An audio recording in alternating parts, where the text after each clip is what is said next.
Alexander. And we're going to be teaching you about slavery and the Civil War.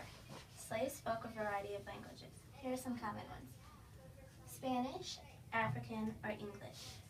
Some slaves were kidnapped from boats and chained together and forced onto ships that took them far away. The slave trade. The slave trade had been going on for hundreds of years. Black men, women, and children Were captured in African villages. The slave trade was a tough time for African Americans because they had to hide from the Englishmen who were trying to capture them for slaves. The hard life of a slave. Some slave owners treated them very well. They treated them like trusted servants. Other slave owners were very cruel. They didn't think of their slaves as people. Many slaves lived through the day with fear. Some slaves lived on large sugar or cotton plantations in the South.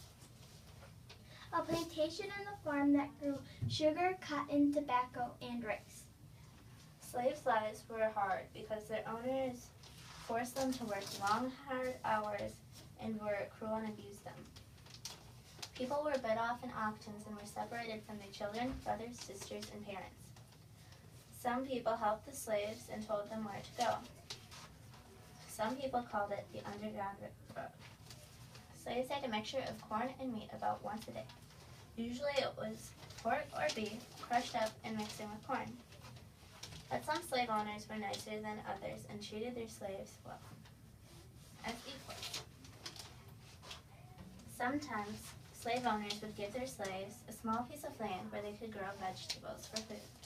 The Underground Railroad. The Underground Railroad was not actually underground. They called it simply because that meant secret. It was called railroad simply because the safe houses were arranged like a railroad as a network of safe houses, places, and networks. Civil War weapons: Bowie knife, Gatling gun, Whitworth rifle, Mameluke sword. Many weapons were made in the war, and soldiers had to hide to make these. This is a map where slaves were allowed. The red is where the slaves were allowed, and the green is where slaves were free and not allowed. The Civil War was also known as a war between the states. Most women and children ran away from their homes to escape to freedom. That's it for our presentation. Thank you.